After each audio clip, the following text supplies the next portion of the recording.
we're very excited to have Akeela join us, and she's the sort of entrepreneur of all entrepreneurs, and so I think that this is something that you'll find very valuable. And Akeela and I did start on doing the academy together after we had been trainers with Carolyn and Leslie. And anyways, without further ado, Akeela. Thanks. Linda, can I ask a favor of you? Could you sit here and hit the next button for me when necessary? Sure. Because I don't have a clicker. Can everyone hear me okay? Thank you. Okay, so thank you, Linda, for having me speak. And by the way, whenever I'm looking down, I am checking my script because I find that as the gray hair starts to multiply, I don't always remember everything. And I want to make sure I don't forget anything that I wanted to talk to you about.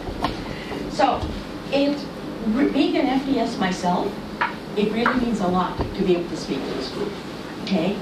And for me, it counts a lot, especially for those who've been in the course, to stay, because I know you've had a very long day already, have lots of information, and I thank those of you who came especially to listen to this. What I hope that you will get out of here, I'll talk about later, but how many of you want to make more money in your business? Okay, great. How many of you want to make more money in your business and have more free time? Excellent. And how many of you would like a steady stream of referrals from your COIs, be it lawyers, accountants, professionals, things like that? Great, and you're in the right place, because that's what we're going to be talking about. Okay. About a month ago, I sent out a survey asking you what your biggest challenge is in this business.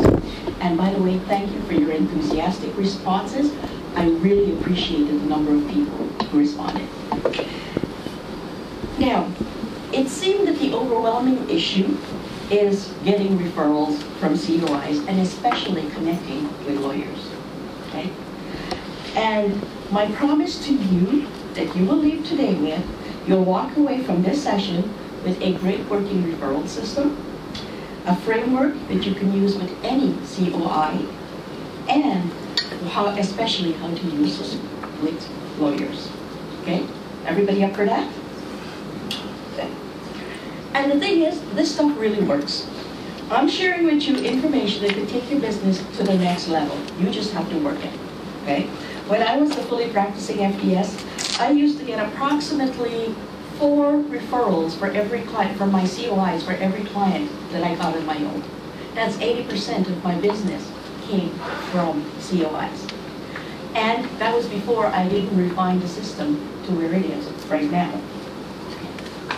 You've already told me how many financial advisors there are in the room, so it's up until 30 months ago, I was in your shoes. I was a financial advisor and an FDS. And I assume that, like me, you're doing this business for a number of reasons. One of them is you want to help people going through divorce. Okay? Another one is that you want to set yourself apart. Am I right? And the third one is you would like to make some money doing this.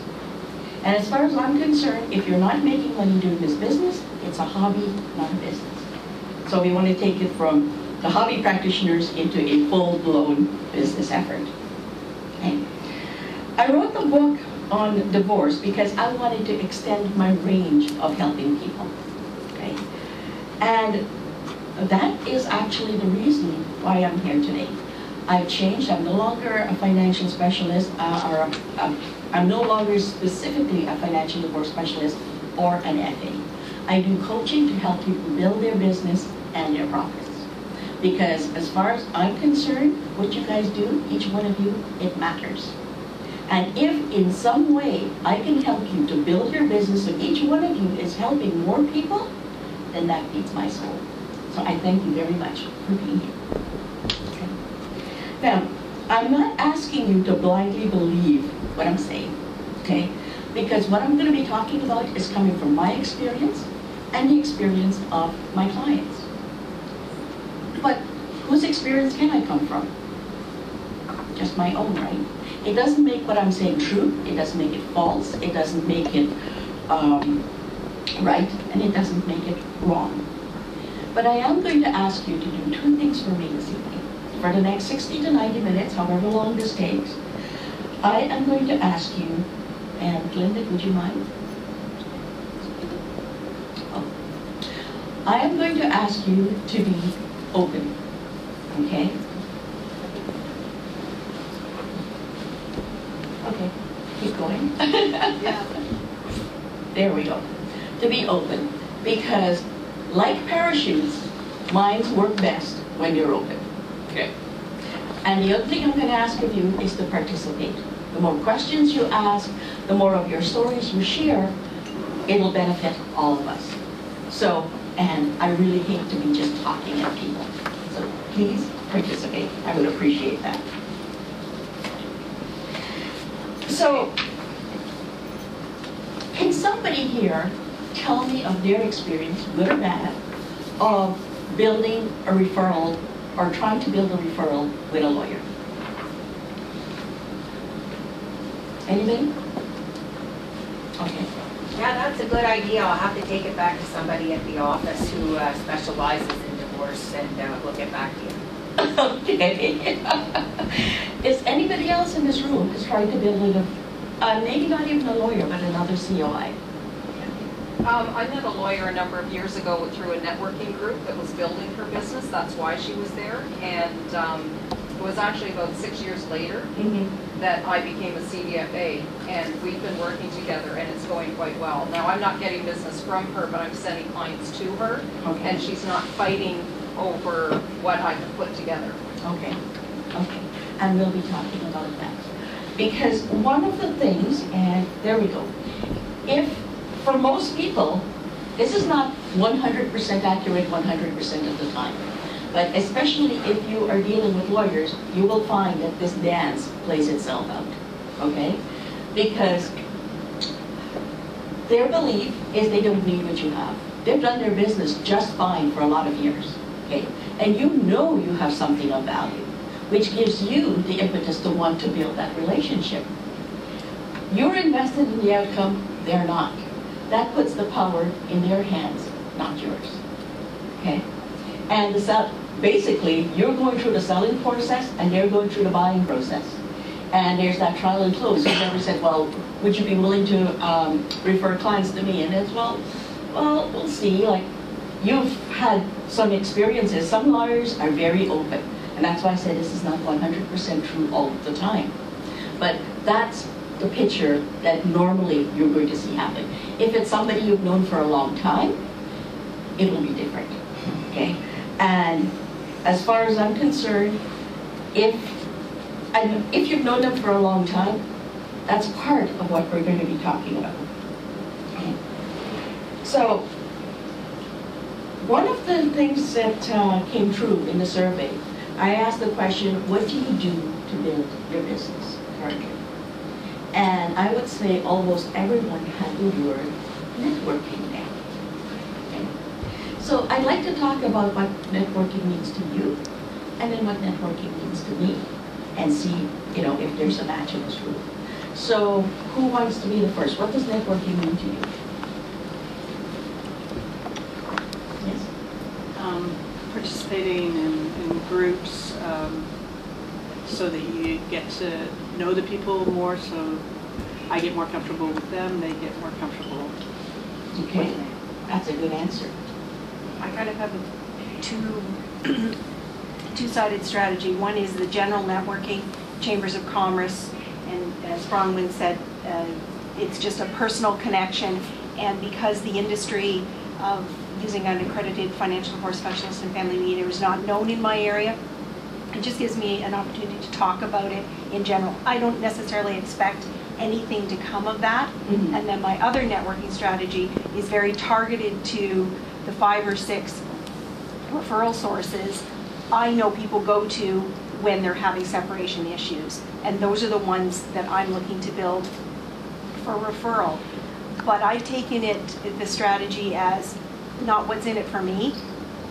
It's more, what can I give you? I make referrals out to the lawyers for the most part first, and then it's been reciprocated back.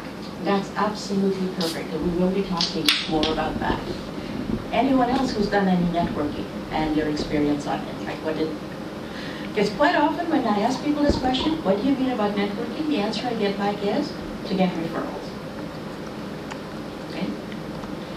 And that is true to a certain extent, but the way I look at networking is that it is just one step in a process that you have to go through. So why do we network? We network to build a referral base. That's my opinion, okay? The second one is, why do you want to build a referral system? Would you mind just talking that again? Sure. So why do we want to build a referral base or a referral system? Okay, any guesses? Yes. I think a lot of people have no idea that we even have this designation in Canada and what we do. So the more you network, it's a chance to be in front of people that have never heard of you and actually spend, I go to a networking group that's 3 hours once a month.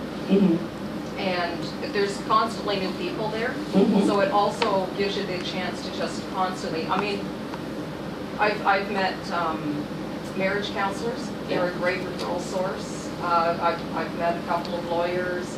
But it's just having that chance to constantly be in front of people that they get used to you, and who doesn't know somebody going through a divorce. True. Yes. A referral is the highest recommendation you're ever going to get from any. And that's always a great answer. For this is why do we want to build this referral base? The answer we have, and Dale Carnegie said it best, is to win friends and influence people. Okay? And that brings us to the third why, is why do you want to win friends and influence people? I know it's broken down into steps that seems very obvious, but once you start thinking about it, the way you build your referral system is going to be based on these answers, or that effective referral system. So, because people refer people to people they know, like, and trust. Okay? That's where your referrals come in. If somebody knows you, likes you, and trusts you. And how many times, if you see a lawyer for the first time, what are the chances they're going to know, like, and trust you? Or even the second time. So when you say it's somebody I've known for a long time, they have had a chance to get to know you and like you and probably trust you. What you need to do in your particular case is do a little bit more work so they get to know your work. And that's where you would find that a lot of your referrals come from people who know, like, and trust you. So how do you go about building a system where people are going to know how you can get them to know, like, and trust you? And it is a system. It is a process. And it's repeatable, and it can be done with a lot of different groups. Okay. So if we can do that, here we go. The relationship growth referral system, or RGS, is made up of 3 parts. It's based on the 2 concepts. 1, the premise that people do business with people they know, like, and trust. And 2, and this one is counterintuitive, that by slowing down the selling process, puts you in control and gives you better results. We've shown the selling process in front. It's not saying throw that out with the baby with the bathwater. It's taking it slow, slowing it down to where you are the one who is going to be in control, not the other party. Okay? And it's made up of the 3 steps, and like I said, they look familiar, is what we were talking about. Strategic networking, building a referral framework, and then your engagement plan so that you can get those referrals. Okay. Any questions? It works if you're creating a referral system from scratch, or if you already have a referral system in place of some kind, because then you can start putting some of the framework around it. This enduring productive RGS is designed to provide quality referrals, more free time to you, because you're not out there looking for more people. There's other people who are doing that for you, and they'll be referring people to you. And to afford you enjoyment in your business relationships. Okay? And it starts with networking with the right people. Okay? Strategic networking, Sun Tzu is one of my favorite for when it comes to anything strategic. Okay? And he says, if you know the opponent and know yourself, your victory will not stand in doubt.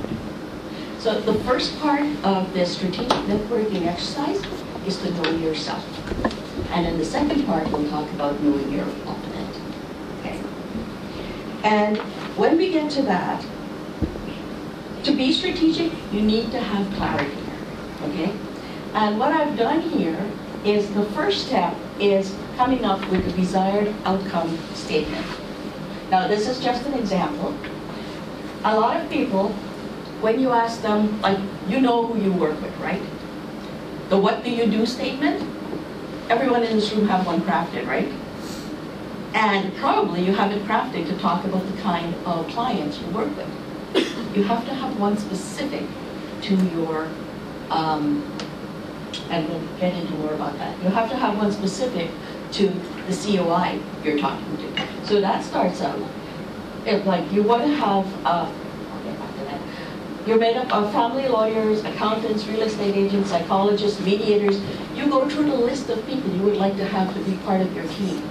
So a number of persons, that's what you want, and then my arduous relationships produce a steady and continuous stream of reciprocated referrals because they each work with the same type of clients as I do. And then the next statement is my ideal client. You know, whatever you want. I just made up that one.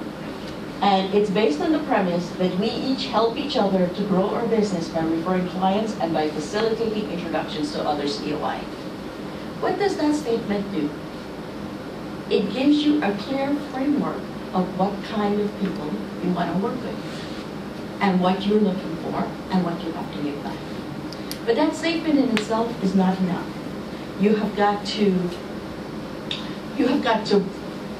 focus and drill down to what's really, really important, okay? So you refine your statement and,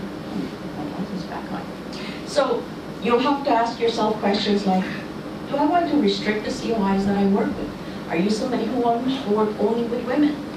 Okay? If you do, you would put that in there. Do you want to work with people who specialize in working with business owners? Do you want somebody who has a specific reputation? Okay? So you're drilling down to the next level, and then really, really important is why is that important to you? You have to answer that question. Because if you don't have buy-in into that system. If you don't know why it's important to you, how are you going to then move forward with that and say, these are the specific kinds of people and I know why they're important, so that's what I'll do. Another one, you know, and that's either narrowing down or broadening your COI scope. The last one, the second one there, mirror images. I don't know how many people who have done this, but when they have done this exercise, I mean, before it, of course, but when people have done this exercise, they are really, really surprised by what comes out. So if you aren't sure what you want, you start with yourself and you go, first of all, do I make referrals? And if not, why not? Because that'll tell you a lot about your personal mindset about referrals. And if you don't like making referrals, the chances are you're not going to get it. So once you know, okay, so yes, I do make referrals. Well, who do I make referrals to? And why do I make the referrals?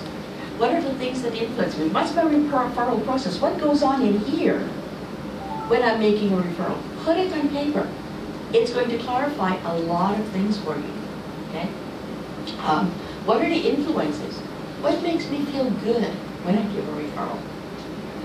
And why do I stop referring certain people?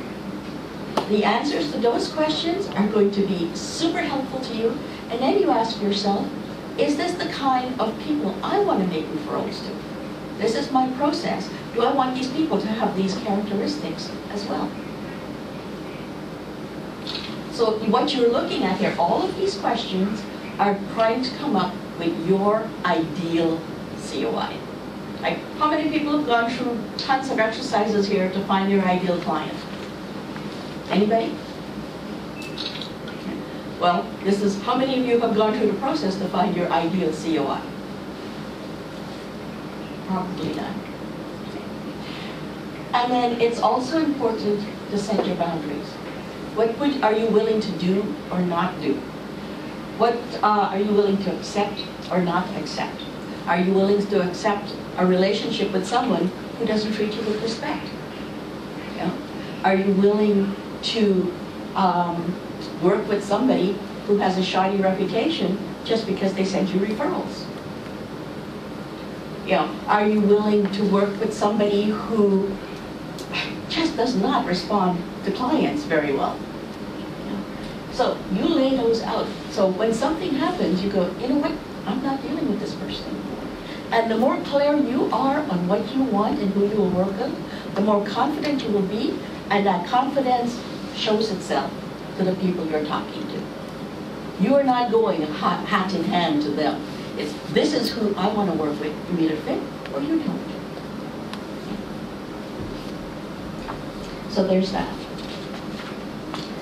And an important, oh, we'll just go on with this then. Oh. This, no, it doesn't matter. Oh, want to go back? It's nothing Yep, much. that's fine. Okay, no, I was talking about indicators at the bottom. It's like you said, you're sending this person referrals, but none is coming back. And you have to ask yourself why. When is it okay for me to stop giving? You know, yes, giving is important. It's what you put in, not what you're going to get out. But does it make sense for you to continue to give in a relationship that is not going to move? Maybe there's someone out there who would like to have a reciprocal relationship. Okay? So look at those. Not just because they're willing to work with you or accept your bounty gives you reason to continue to work with them. So the next one is mindsets. And the mindsets are very, very important. You said over there, you don't expect anything from people. It's what you put into it, not what you get out. And that is such a rare mindset in today's entitlement society. Most people look at it as, what am I going to get out of this? What am I going to get out of this relationship? Not what can I put into it? And that putting into it mindset is very, very important. Because you have to build up a bank account of value. Okay? These people don't know you. And you want to build your bank account so that, you know, sometimes when things go wrong, you dip into the bank account and it can make things better. But it's what can I put in this relationship? Think of it as a farmer, okay? A farmer sows their seeds, nurture the crop, and they expect a decent harvest. But it doesn't always happen, does it? You know, an act of God, the weather, what have you, can really derail their harvest. But it doesn't stop them from trying. And that's where part of your boundaries come from. It's like, okay, I'm going to do this, and maybe I will do this for 6 months or 12 months. And if I'm not getting anything back, maybe I'm putting my effort in the wrong person. But I'm willing to give my all to building this relationship while I'm doing it. Does that make sense?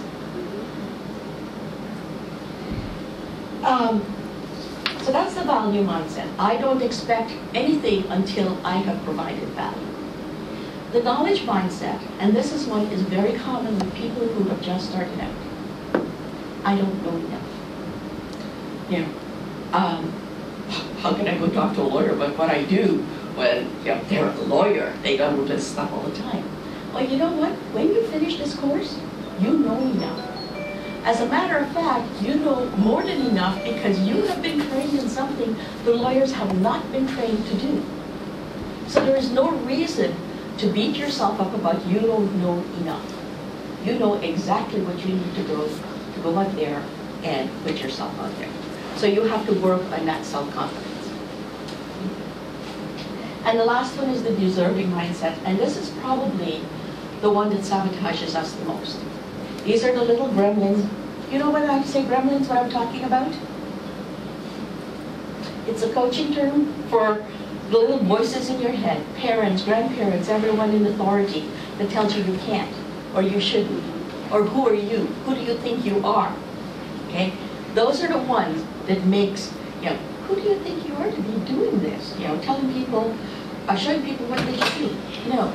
What you have to, when those mindsets happen, you want to say, you know what? I know what I'm doing. That's where building up the confidence comes. And it's also good to have a buddy that you can talk to. I'm feeling a little bit down today. I feel like I can't do this. It's so great to have somebody who says, are you kidding? You are so good at this. You have done this, you have done that. So form a buddy system. That's another thing, is when we talk about the mindsets. I don't know how many people are from the same town or same area. In this business, if you really want to do well, form a little group. You're not competitors. The market isn't so small that if you've got 2 people or 3 people working together, the market's going to get smaller. If you have 2 or 3 people working together, that market is going to get bigger. And I will tell you why. Because most lawyers, or accountants for that matter, don't like to refer to one person. There's a liability issue. So if there's a group of you, and you talk as a group and go in as a group, and you say, well, we know that you don't like to do this, so here's 3 names. Okay? Let the client choose. And chances are the client will choose the person who is best suited to their needs. Again, does anybody here work as a group, a team? Excellent. Yeah, you're ahead of the game. So that's yourself. You know yourself. You've got the statement that talks about who you want to talk about and all of that sort of stuff. The next thing you want to do is get clear about your COI. And in this case, we're talking about a lawyer. Their mindset, and this is very important to note, is what's going on in their heads. And when you go talk to them, I don't need your specialty. I mentioned that before. I don't need your specialty. I do statements, I do division, and I make recommendations, and my clients are happy. Why do I need you? This will never be verbalized, but it's going on in the back of your mind. Why would I want to help you build your business? Right? That's why the giving of the value makes a difference. You help them first, and then watch it come back. There was a survey done on lawyers, and they feel that they are one of the most stressed out professions. That they are more stressed out than other professions. So they're stressed out enough. Why are they going to bother with you guys and add one more stress to their lives? That's their mindset. That's what you have to fight. Yes? I've tried to position it with the lawyers that let me take the financial preparation work away from you so that you can actually take on another case. So you actually can do more. And how has that worked? It hasn't Yeah. over their We'll heads. see why in a moment. Yeah. Okay, good. Good. Good. So, and then there's their fears. Okay? This is the other stuff. And they can lose clients because of you. What I didn't put in there is that you're a competitor. Yeah. They do think of you as a competitor because you're saying you're a financial divorce specialist. They don't know what that means. But from their point of view, you could be a competitor, you can cost them clients, you can damage their relationship, and you could be a potential liability to them, a financial liability. So given their mindsets and their fears, why do they even bother to talk to you? And that's what you have to do with, and you have to change, and you can do it. One of the things I suggest people do is we will go through what I call the walk a mile exercise, where you want to walk a mile in their shoes. You have to, only when you can provide them with a what's in it for me that outweighs their mindset, that outweighs their fears and can change their mindset, will they become a valuable ally. And when you're looking at what you're bringing to the table, the advantage, you just put it perfectly. You know, I can take away some of that stress for you. They don't believe that. Okay? So you have to look behind the obvious.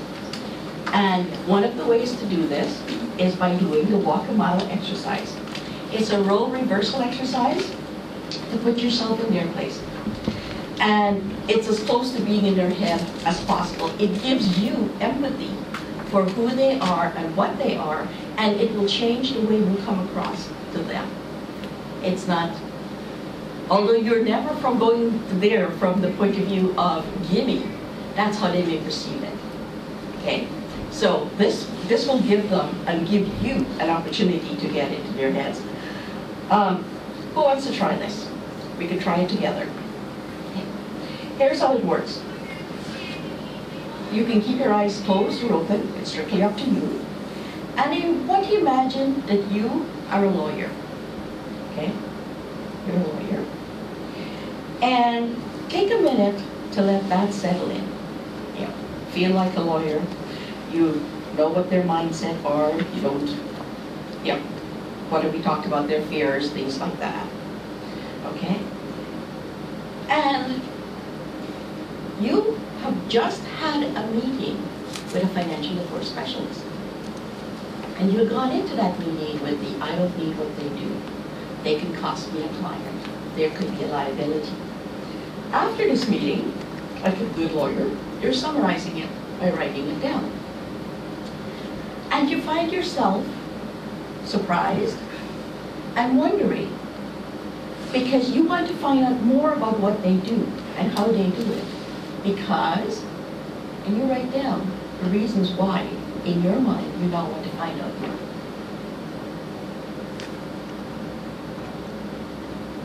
Okay. What would make you, that lawyer, want to find out more about this person's business? Alliance with them doesn't seem so scary anymore. Because why? Maybe they told you they had liability insurance. Maybe they told you something else, but you write down all the reasons that would take away that fear. And what was the one thing that they said to you that piqued your curiosity? If you can get into their heads like that and then start speaking to them in their language from their fears, their mindset, what do you think your chances are of really communicating and connecting with them? Does that make sense? This isn't an easy exercise to do. So I suggest that it gets done in a group, okay, where you can brainstorm ideas together, okay, and write down as much of a list as you can come up with. If you're someone who don't like or can't visualize, then do it in a role play, where you've had this meeting and you have someone interviewing you, asking those questions. And if you come up with a block saying, I don't know the answer, then the response is, if you knew the answer, what will it be? If you knew the answer, what would it be? Because you know what? The answers really are in here. We just have to get them out and on the table. Does this sound like something anybody would like to try on their own when they get back? I can promise you it does work. So, if you have trouble, oh, this is. So there's two outputs from the strategic networking stage. The one is your desired outcome statement, refined, and the second one is a target profile, okay, of who it is that you want to deal with, and about their fears and things like that, and how you can overcome them. And then you can begin to create the framework. And the framework is all about preparation. We're not to rely on the likelihood of the COI not coming, but on our own readiness to receive them. Not on the chance of his not connecting, but rather on the fact that we have made our position accessible. Another paraphrase of Sun Tzu. Okay? Think about that for a minute. That's a very powerful statement. If you're ready, and you're ready to receive them, that attracts them. Would you say so? Power of attraction and all of that sort of stuff, it does work. Okay? So to get, I learned the B stage, and to get started, there's a list of tools that I recommend. If we'll go to the next one. Okay. is if you don't have a good CRM, get one. Okay? I think probably everyone in here has one. LinkedIn. I don't know how much you use LinkedIn, but LinkedIn is a great place to not only find new referral sources, but also to do your research on them. Okay? Evernote. Who here uses Evernote? What do you think of it? You know what? I haven't used it until about 2 weeks ago, and now I can't stop using it. I know. It, to me, I call it my memory. Yeah. Not just my corporate memory, but my memory. You throw everything in there, you can make notebooks and you can segregate them, but when you want something, you can do a keyword search and you will find it. So that is very, very a good tool to use. What is it? Sorry, is it a software program? It's a software and you can get it for free. And then if you want to upgrade it for, like I have a premium service for, I think it's $10 a month. And I've got unlimited storage and things like that, and it's wonderful. I don't know if you have an app, like a iPad or phone. Everything synchronizes perfectly across all platforms that you use. You're looking at an email, you want to capture that particular email, you can send it Evernote right away. Yep. Pre-files it and so on. It's like a repository of everything that you need. Yes. And if I might add, I don't know if anybody has heard of the concept of getting things done, the GTD process. I bought the little GTD for Evernote. Yes. And that's 2 weeks ago, and that's what made me really use it. Really, really. Well, and it's got some really, really nifty apps to work with it. So yes, I would highly recommend if you don't have it, to get it. And then of course the internet for searching, to doing research, and directories of divorce support professionals in your area. Now, if you work in a geographic area or if you work in a, whatever area, you get it for that area. How many people only work in their neighborhoods? How many people work online with clients? Okay. Because that expands your market. Okay. So to build your image as a professional who is both proactive and reactive, because you have to be both, okay? You should have as many of the following documents that I'll be talking about completed when you activate your engagement plan. This is a two-part process. There's two things that you need to do in this stage, and you can work on them together, like concurrently, or you can work on one then the other. I don't think that actually works. So part one is getting your responses to questions. Like I said before, what do you do statement. If you're working with a lawyer, I work with family law lawyers to model financial statements for their clients. This allows clients to see possible future impact, and they can make informed decisions. This not only reduces the potential for legal malpractice suits, but clients are generally more accepting of the outcome. What's that statement telling them? It's 48 words. Okay? It's telling them how you work with them. It's telling them what you can offer them. Legal malpractice suit, that's in some of the first words you say to them. I could possibly reduce your legal malpractice suits. If that's something that worries you, I can help. Your clients are probably going to be happier. What's the unhappiest group of clients, no matter what settlement they get? People going through divorce. It doesn't matter, both sides always feel like they were, excuse the language, screwed.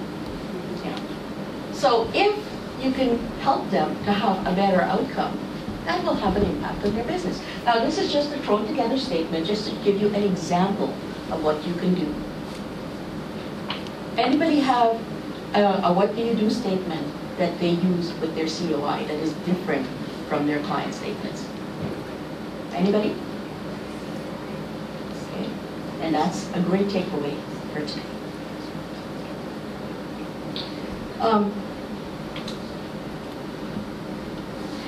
The answers you're going to be getting, that was one of the most important things to have. If you only do one thing, that would be it.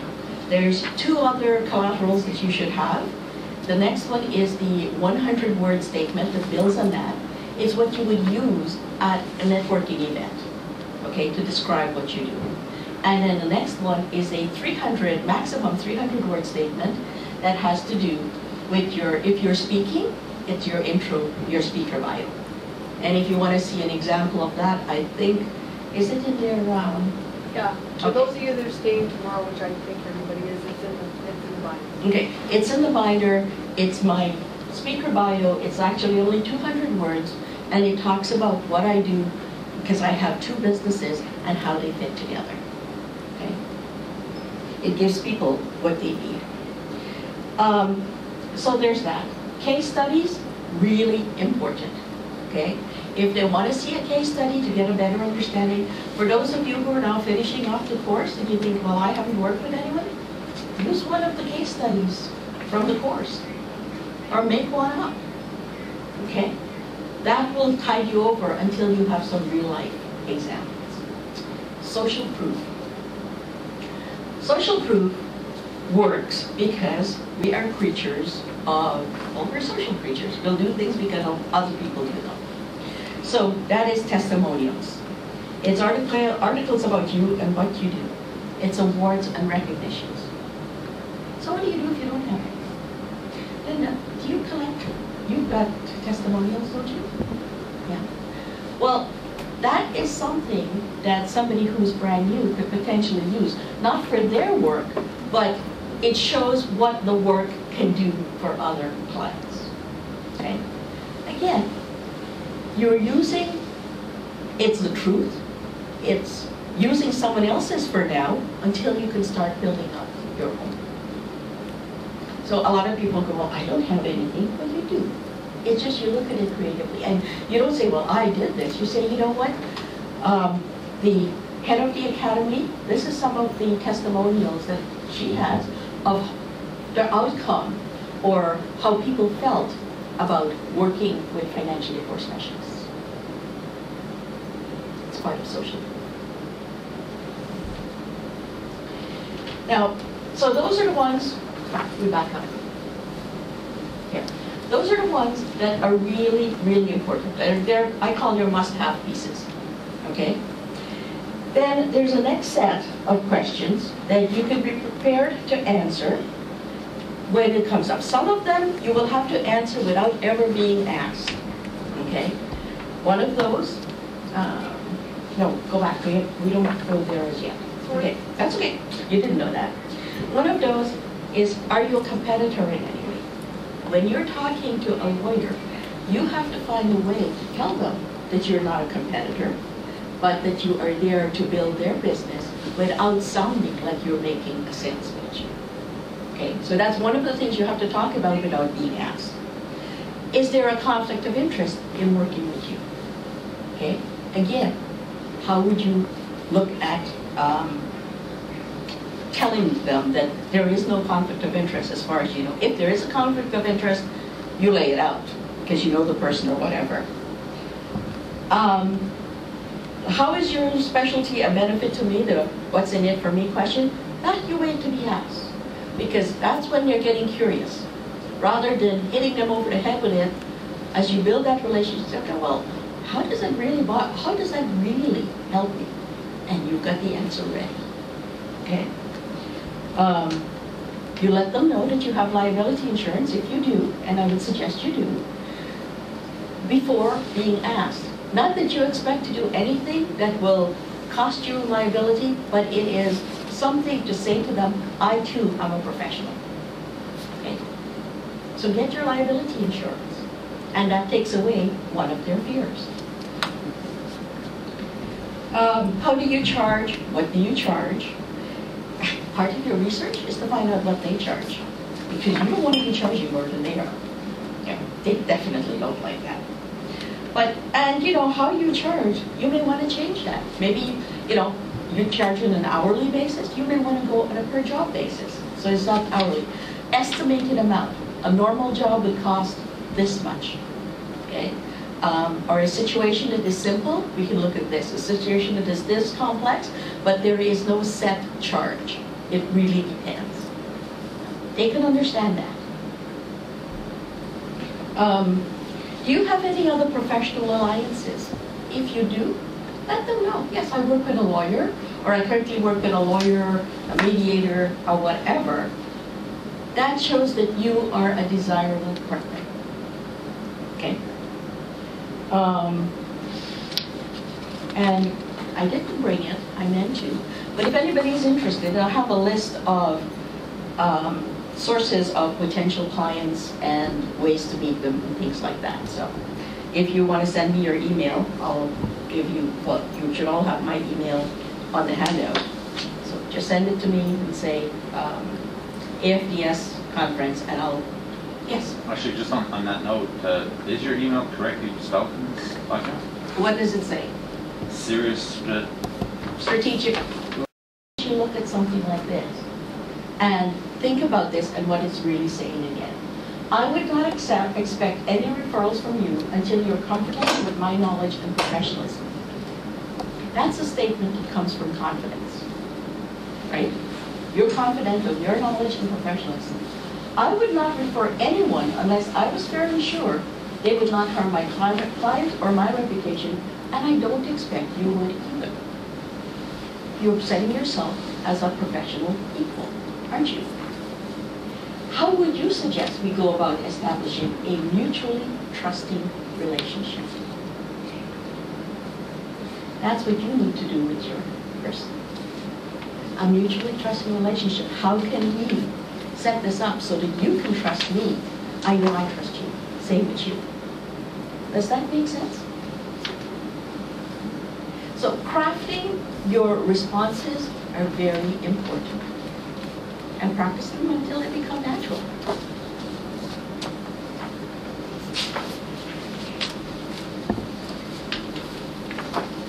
Okay. So, must have answers for when the COI is ready to hear those answers. Okay? And you'll know when they're ready to hear those answers. They're like the buying questions people would normally ask. And it would be like, how would I refer you to someone? And how would I recognize the perfect client? So you have that written out, and creativity to stay top of mind once they've asked that question, maybe a notepad with a client profile at the bottom, maybe 2 or 3 of them. So as they use the notepad, a different profile will come up every second or third time. Infographic, very popular these days. Send them an infographic on how they can recognize the perfect clients for you.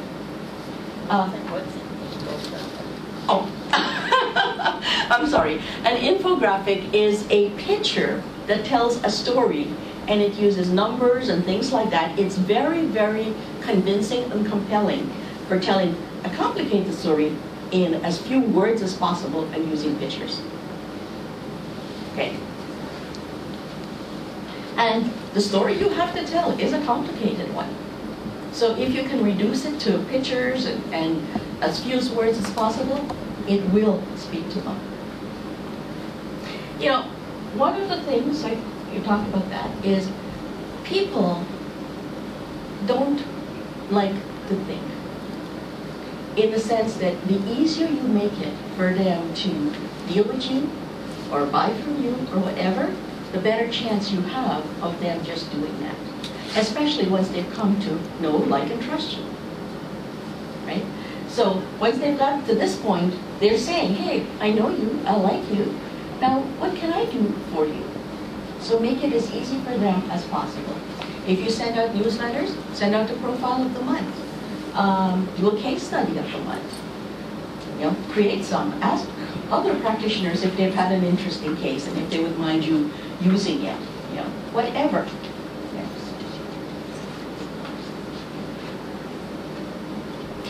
So those questions would be, how would I refer to you and how would I recognize them?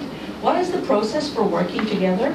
Make sure you have a process for working together, because that process is important to them. And it answers questions like, how do you want me to introduce you? How do I communicate those introductions to you? How would you follow up with the client? How soon do you do it? Is it like a week after I send you the referral? Do you follow up with me? Do you get written permission to share information with me? If you have the answers to these things, it just makes it easier. How do you keep me informed? It makes it easier for them to deal with you. Okay? Any questions on that? Am I being clear? Is this information valuable? Okay, good. So the step 2, I was saying, is this is where you start creating your COI list. Okay? And this step is all about due diligence. Create a list of COI potentials well above the number of relationships you want to cultivate. So in your statement, if you said I wanted to have 5 relationships or 1 each of these groups, start working with a larger group. Okay? You can source the names on your list, or to put on your list from publications, from the internet, from professional associations. Ask for recommendations, networking groups, or things that you know. A good place to do it is ask your clients, your current financial clients, if they know a good lawyer, or a good divorce lawyer, or a good accountant, or whatever. So you source them. And the first round of due diligence is you go through each name, and once you've done your search on the internet for them, you can call people, what's it like working with this person? However you find the information. Then you match that list against your criteria. Anybody who doesn't fit your criteria gets crossed off. They're not people you want to work with. Why waste your time? Okay. So, eliminate those. Identify those you already know, so they go in a different category. You can start building with that. And identify those you would really like to get to know. And that starts the second round. Because if you don't know them, you may want to set up an introduction from a mutual acquaintance. You can join a networking group. You can connect on LinkedIn. And you can join an organization that they're part of. Once you've met these people, or didn't meet them, have you ever met somebody who would book an appointment with you and then cancel, and rebook, and cancel, and rebook, and cancel? Well, you've got to ask yourself, is this somebody I want to deal with? And if it's not, cross them off your list. Okay? So again, you're going through the second layer, and what you have left are the people you would like to deal with. Now, the nice thing about this is you may have many, many more than you really have time to work with. So pick a small number, pick a manageable number. Because when you see what you're going to have to go through to build that relationship, you don't want to do it with everyone. So pick your top 5 or top 10. No more than 10, I would suggest. And then once you've got those relationships moving, then you can move to the next layer. But, pick a manageable number to work with. And once you've done that, then we move into step 3, which is implementing the engagement plan. So we were clear on who we were, on what our COIs were. We now have a list that we want to work with that fits our criteria. And now we're going to go and engage them. Okay? And this, I find, is a funny quote, but I do like it. Be extremely subtle, even to the point of formlessness. Be extremely mysterious, even to the point of soundlessness. Thereby, you can be the director of your opponent's fate, or opponent's fate. Okay? Because nobody wants to know that you're a number of their hit list. It's like bedpost notches. Nobody wants that. So you have to be very subtle in your approach. You have to be there's always going to be the feeling that this person wants something from me. But in your interactions, you're proving that I don't want something from you right now. I'm looking at getting to know you, the person. And always think of it in terms of this is mutual. Because, yeah, they have to know, like, and trust you for you to do business with them. But you also have to know, like, and trust them for you to do business with them. Okay? So it's always a two-way street. So to build great relationships, you have to be consistent. That is so important. And you have to be proactive again and reactive. Okay? You have to have a process. I'm a very process-driven person, but if you think about it, any business that is successful have a number of working processes. Okay? It has to. Or if you're recreating the wheel all the time, you don't have time to do what's important. And there's a saying that I like, it's called the profits are in the process. I buy into that. You know? So, when you are looking at starting the engagement, how do you reconcile the two needs? Your need to build a relationship and their need not to be a number. Like, two friends get together, one's a lawyer, one's a doctor, and you go, hey, I received this magazine or book from Akeela. Oh, you got that too? What does that do?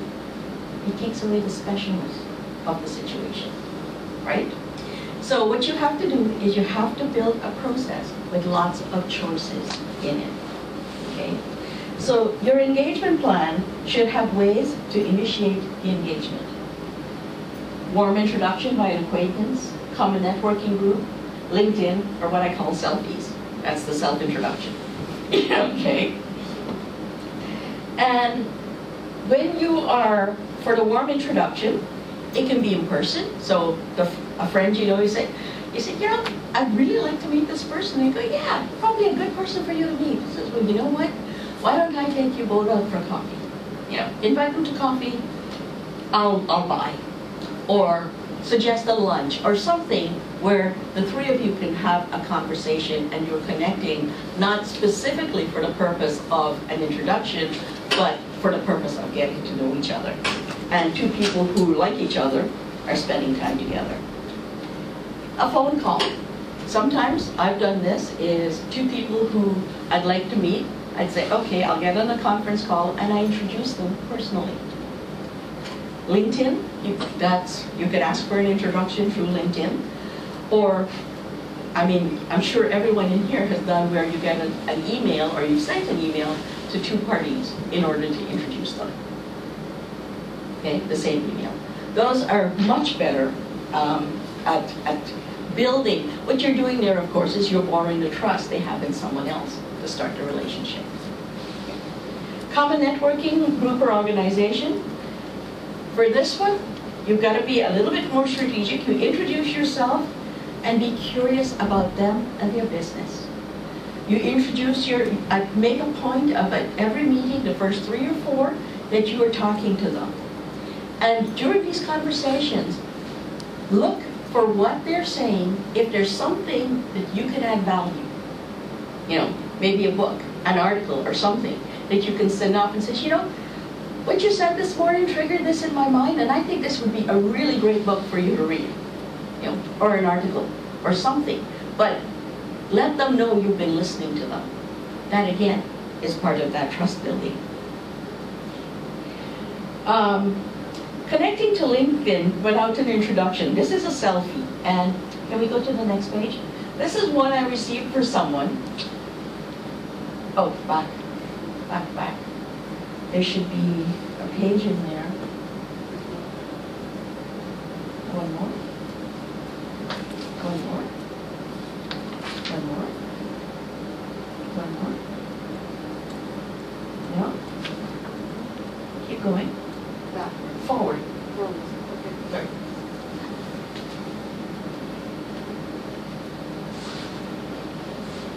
Okay, go back again. I don't know what happened to that one page.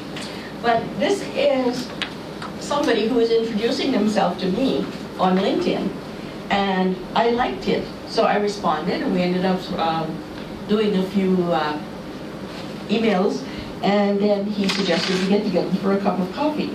What he said here is, we seem to be sharing many interests, we share a few contacts, and your name was suggested a few times as someone to connect to by LinkedIn.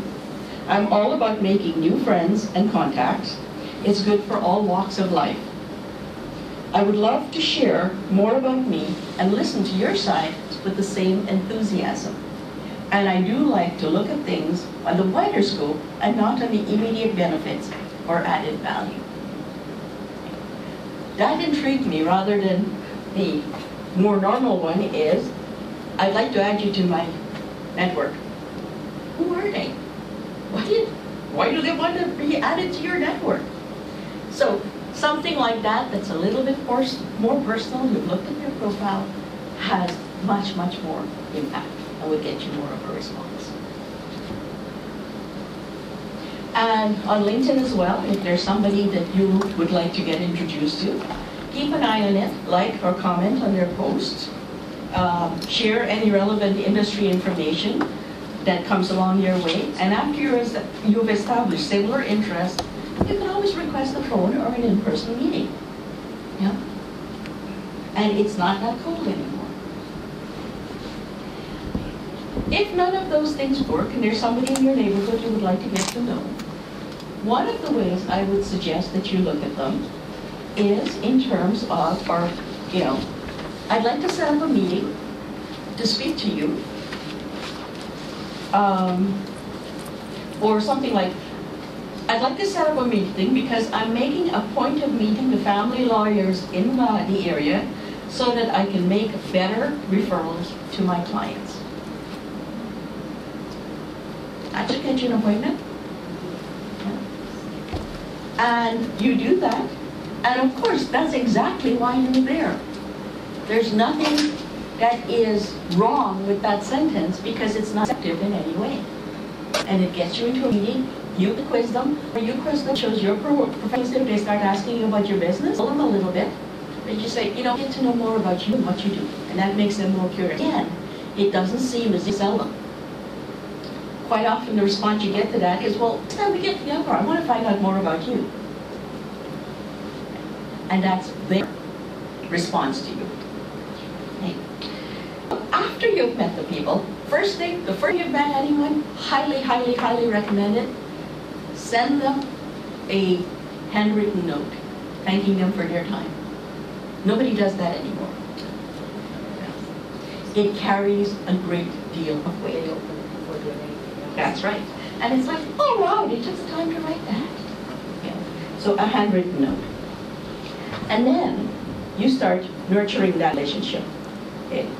So during the talk, you went to meet this person, and again, during your conversation with them, they said something that you may, one of the things I suggest is you keep a library of articles that would be beneficial to lawyers, one that would be beneficial to accountants, what have you. And afterwards you say, I really enjoyed our conversation. I thought this might be something you'd be interested in. And say off. And then you start that nurturing relationship. For ongoing activities is consistent with, let's go past that. Okay. Yeah. Well, actually, it is all without the next one. Go back. Thanks. Hello. Ways to nurture a relationship.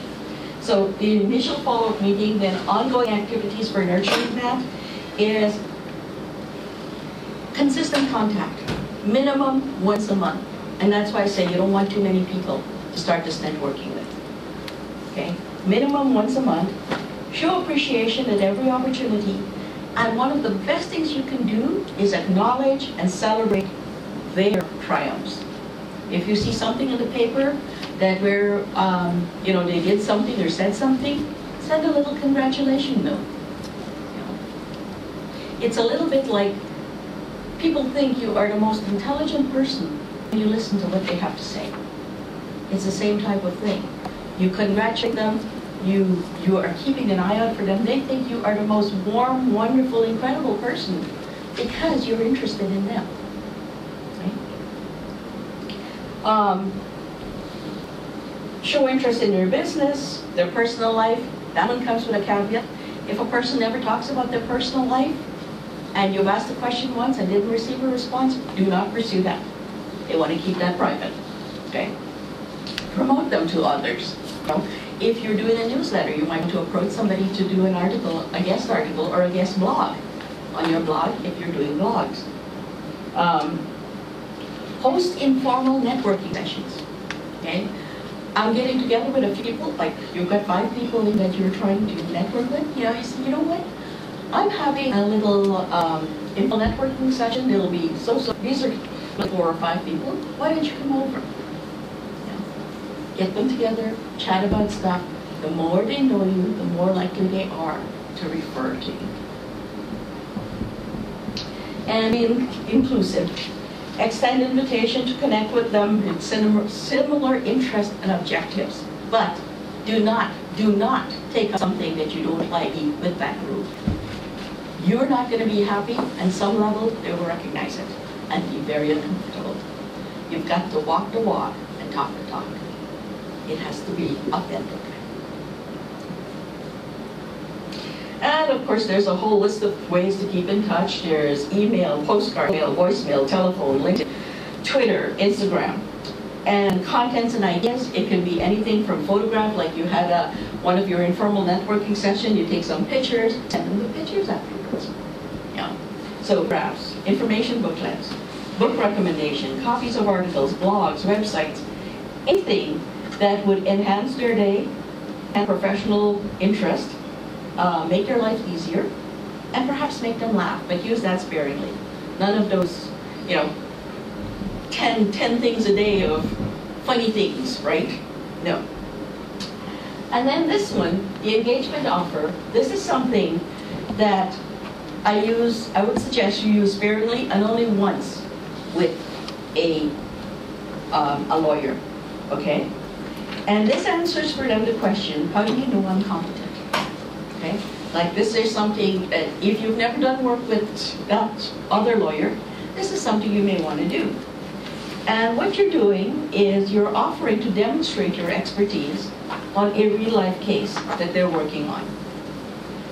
If they will agree to give you the relevant information on a settlement offer, after changing or removing, and make sure you say that, after changing or removing all identification information, of course, you will model the offer. Once you've modeled the offer, you show it to them. No judgment, no good, no bad. Here's what this is saying to me. Okay? Because they don't like to be judged, and you don't want to do that. Okay? Here is what this is saying or showing. Simply explain what it indicates. After that, you say to them, you know what? I would really like to do a debrief on this. And you let them talk. You don't try to justify anything or go, well, I didn't like that. And you go, well, I did that because, no. Let them talk. You don't try to justify. You don't try to explain. You simply write down what they said. And you thank them at the end. If you need to prompt them, it's like, what did they think? What did they like about it? Was there an aha moment? Was there something else they would have liked to have seen? How do they think clients might react to a model like that? Okay? That is going to give you so much ammunition that you can use, if not with them, with others in your referral network. Okay? And remember that Rome wasn't built in a day, and gardens don't produce the day after you've planted them. And your system will not give you immediate results. Give it more than 2 contacts or 3 months. In your mind, you say, you know what, I'm going to give this 6 months, or whatever time frame you decide on. And if you do get referrals, do your happy dance, but don't let it short circuit your process. It's not like, oh, I've got this person in my pocket. You continue that nurturing process, and then it'll just open the doors even wider. So we've just covered one small aspect of your business that could provide a wealth of benefits to you. You guys have any questions on that right now? I have one question, and I think this is where some of the lawyers that I've dealt with have challenges, or is the challenge to getting a referral is instead of them giving me the client's name, they give the client my name. And then the client, because they're paying the lawyer X number of dollars and they're in therapy and the kids are in therapy, and they just go, I can't pay another person, so that you never get the phone call. And you don't even know you've gotten a referral, or sometimes the lawyer will call you and go, did so-and-so phone you? And you go, no. Where you want to get with that is, and if you show them your expertise, and you show them how it will be of benefit to them, where you really want to get to is have the lawyer hire you. Okay? Because then it's part of the overall legal case. You're saving them a lot of time and energy and effort by providing these models. They can still charge what they want to